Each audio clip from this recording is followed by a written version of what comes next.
नमस्कार बंधुरा आमी तृप्ति आछि आपनादेर संगे बगुड़ा थेके बांग्लादेशी ब्लगार तृप्ति चैनेले सबाइके स्वागत जानाच्छि। बराबरेर मतो आरो एकटी साजानो गोछानो सुंदर लाइफस्टाइल ब्लग देखार जोन्नो।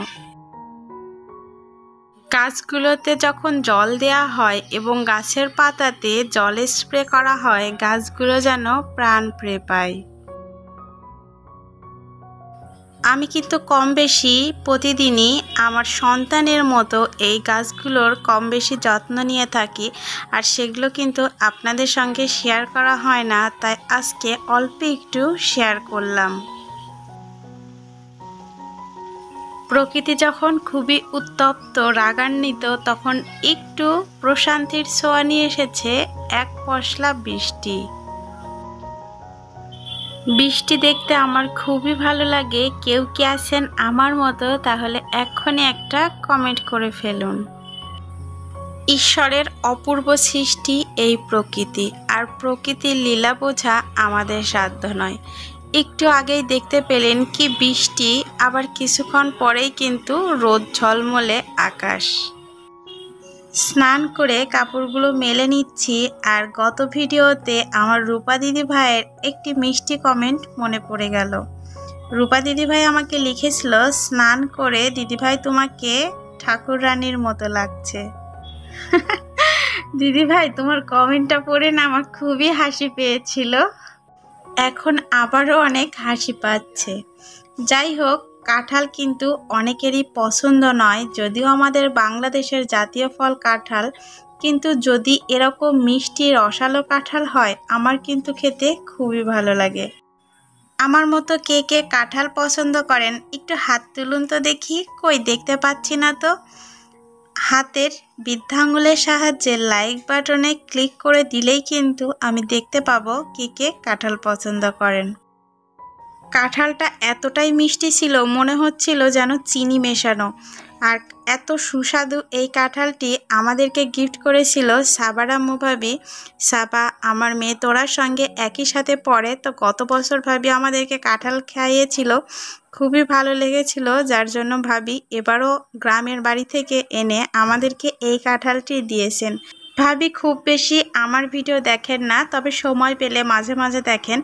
যদি আজকে এই ভিডিওটি দেখে থাকেন সবার সামনে আপনাকে অসংখ্য ধন্যবাদ জানাতে চাই। শুধু ভাবি কিন্তু ধন্যবাদটা পাবে না, কারণ কাঁঠালটা আমাদেরকে দিয়ে গিয়েছিল ভাইয়া। আপনাকেও অনেক অনেক ধন্যবাদ এত সুন্দর একটি মিষ্টি সুস্বাদু কাঁঠাল আমাদেরকে খাওয়ানোর জন্য। তো অনেক তো হলো খাওয়া দাওয়া, এখন একটু ঘর দৌড়ের কাজকর্ম করে নিই, অর্থাৎ ঘর বাড়ি গুছিয়ে নিই। তো এই রুমের বেডশিটটা কয়েকদিন ধরেই চেঞ্জ করতে চাচ্ছিলাম, তো আজকে ভাবলাম বেডশিটটা চেঞ্জ করে ফেলি। বিছানা ও ঘর বাড়ি গোছাতে গোছাতে আপনাদের সঙ্গে কিছু কমেন্ট পড়ে নিতে চাই।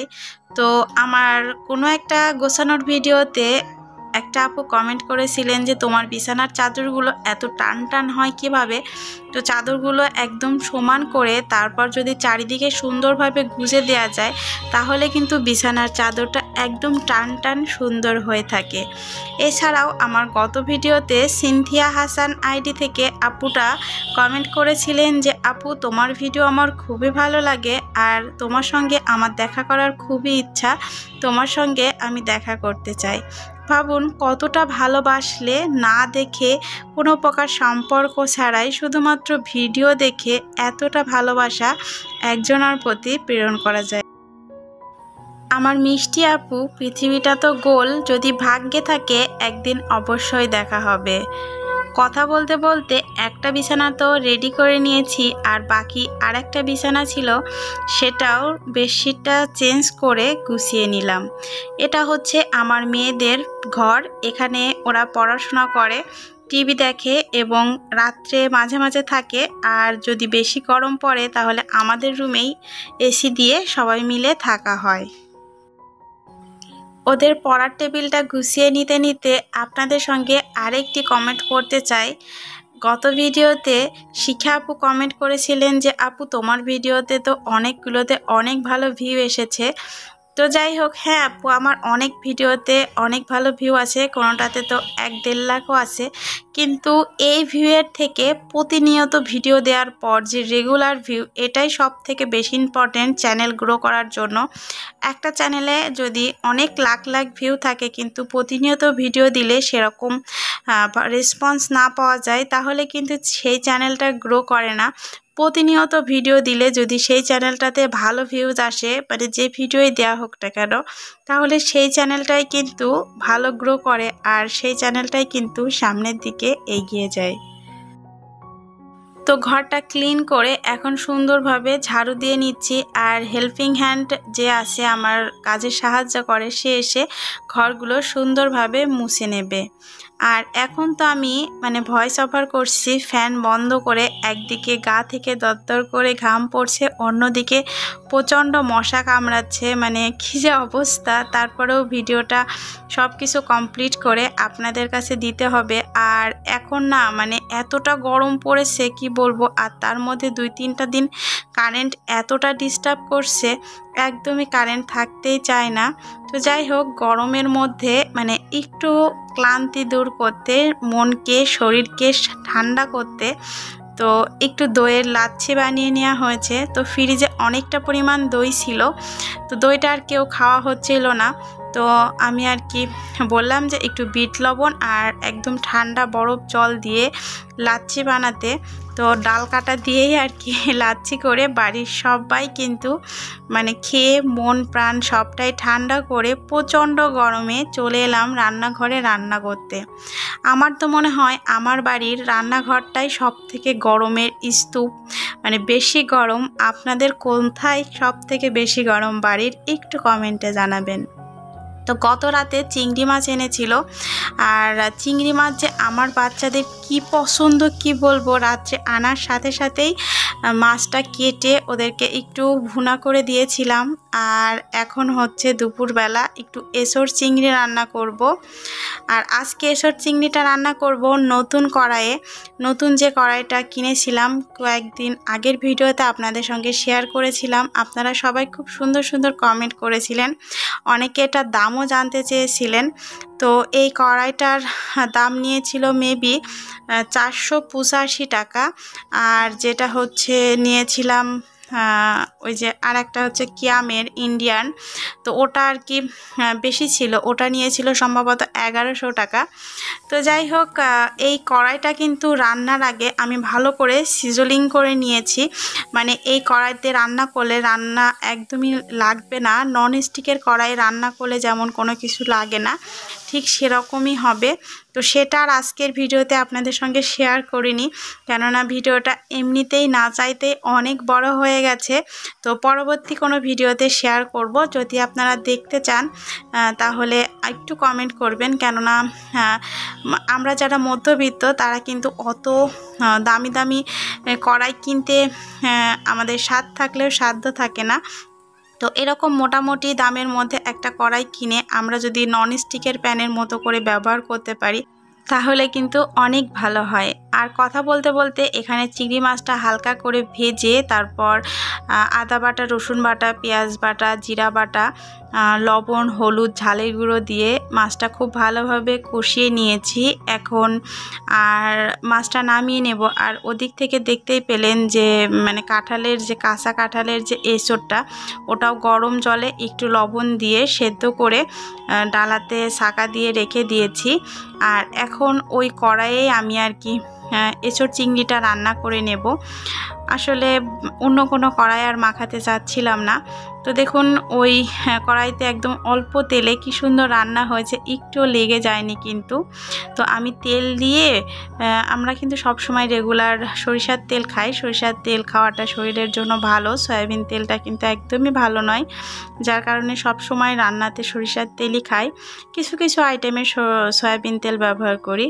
তো যাই হোক, সরিষার তেলে আর কি তেজপাতা, শুকনো লঙ্কা, জিরে ফোড়ন দিয়ে একটু পেঁয়াজ কুচি দিয়ে নেড়ে চেড়ে তার মধ্যে একটু কিউব কিউব করে কেটে আলুটা দিয়ে ভেজে নিচ্ছি। আলুটা যখন একদমই ভাজা হয়ে গেছে তখন এর মধ্যে আর একটু পেঁয়াজ বাটা, রসুন বাটা আর লবণ, ঝালের গুঁড়া, হলুদের গুঁড়া, আর তার সঙ্গে অবশ্যই আদা জিরা বাটা, মানে রেগুলার যে মশলাগুলো হয় মাংস রান্না করতে আমরা যে মশলাগুলো ব্যবহার করে থাকি সেগুলো সবটাই দিয়ে খুব ভালোভাবে কষিয়ে, জল দিয়ে কষিয়ে নিয়ে তারপর আর কি যে চিংড়িগুলো রান্না করে রেখেছি সেই চিংড়িগুলো দিয়ে মিলিয়ে আরও কিছুক্ষণ রান্না করে নেব। তারপর এসব চিংড়িটা নামানোর আগে একটু গরম মশলা আর একটু ঘি দিয়ে নামিয়ে নেব। মানে বিশ্বাস করেন এত টেস্ট হয় খেতে এই এঁচোড় চিংড়িটা।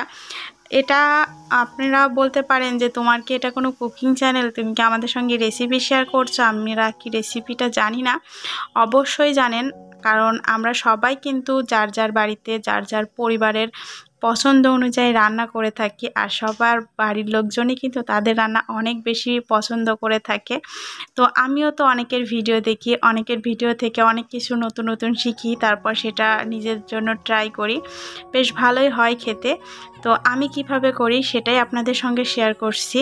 জানি না আপনারা কিভাবে করেন, আর কখনো এরকম কাঁচা কাঁঠালের এঁচোড় দিয়ে চিংড়ি মাছ দিয়ে খেয়েছেন কিনা।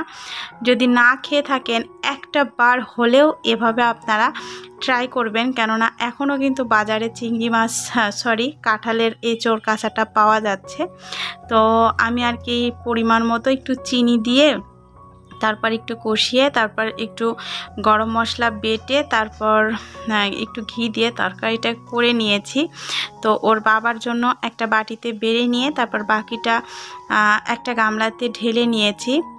আর এখন কি রান্না করব, এই রান্নাটা হয়তো কেউ কখনো দেখেননি।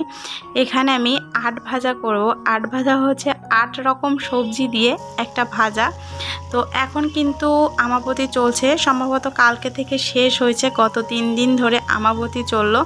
তো আমাবতীর মধ্যে আমাদের নিয়ম যে 8 রকম, মানে 3 দিনের যে কোনো একদিন 8 রকম সবজি দিয়ে 8 ভাজা খাওয়া লাগে। এছাড়াও আরও কিন্তু অনেক রকম নিয়ম আছে, যেমন সিজনাল আম, দুধ, কাঁঠাল এগুলো খেতে হয়। আবার কোথাও কোথাও ইলিশ মাছ খাওয়ারও একটা প্রচলন থাকে। এছাড়াও মানে শেষের দিনে আর কি আমাবতীর একটা পূজা করা হয়। তাছাড়াও আর কি আমাবতীর অনেক রকম নিয়মকানুন আছে, বিশেষ করে বিধবাদের জন্য এই নিয়মটা খুবই কড়া। তো যাই হোক, কথায় আছে হিন্দুদের 12 মাসে 13 পার্বণ, কিন্তু না 13 পার্বণ না, 100 পার্বণ 12 মাসে। সারাক্ষণ কিন্তু সারাদিন কিছু না কিছু পূজা অনুষ্ঠান আচার আচরণ লেগেই থাকে। তো যাই হোক, রান্না শেষ করে এখন এই যে বাচ্চাদেরও খেতে দিচ্ছি, নিজেও খেয়ে নেব। তো ক্যাথে অতিরিক্ত গরম লাগছিল, ওরা বললো মা আমরা হচ্ছে একদম ফ্যানের নিচে ফ্লোরে বসে খাবো। তো ওদের দুজনকে দিয়ে দিলাম নিচে, আর অর্ষিতা আর আমি আর কি টেবিলেই খাচ্ছি। তো একটু বেগুনও ভাজা করে নিয়েছিলাম।